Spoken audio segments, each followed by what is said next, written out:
There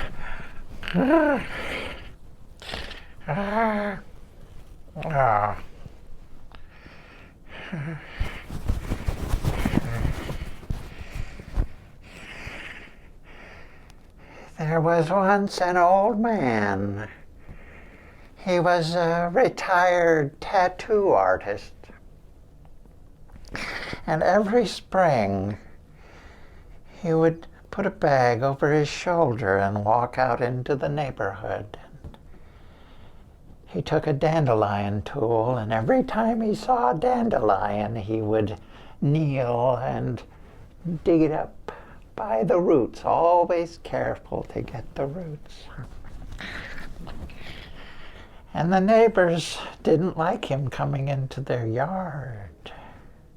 He was unkempt, and he smelled, and he scared the children.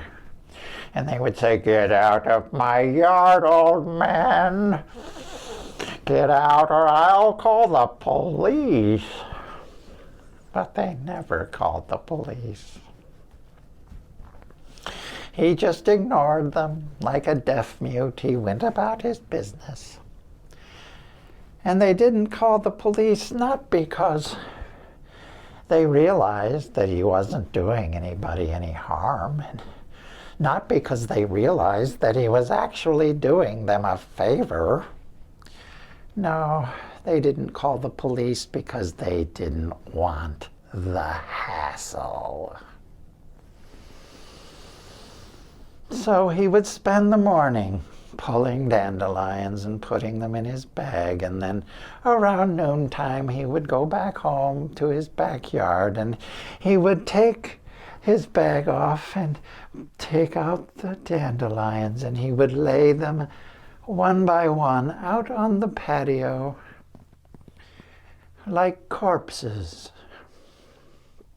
And then he would go into the house and down to the basement, where he had shelves, rows and rows of shelves, and on the shelves were boxes and boxes of ivory soap, and boxes of children's tennis shoes. And he would take the tennis shoes out of the box, and then take the box and a bar of soap and a wash basin back upstairs to the patio, and he would fill the basin with the hose, and then he would wash each of the dandelions with the ivory soap in the wash basin. And then he would place the dandelions, after he dried them off, into the box, one by one. And then he would take his tattoo gun and he would etch into the soap a message for that group of dandelions. He might say something like, "Here lie 23 worthy adversaries. O Lord, forgive me, for I know not what I do." And then he would put the lid on the box, and he would get a spade and go out into the yard, and he would dig a hole, and he would put the box in the hole and then bury it. And then he would put the bar of soap on the grave as a marker.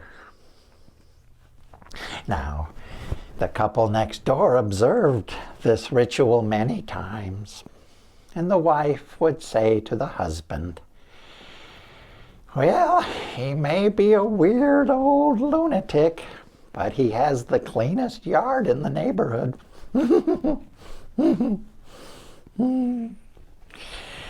And then every 6 months or so, he would have a yard sale out in his front yard, and all he would have for sale were pairs of children's tennis shoes without the boxes. People ask me, "Why do you suppose that old man did that?" And I just look at them and I say, "Who do I look like? The shell answer man? How should I know? Get away from me." You silly people. Oh.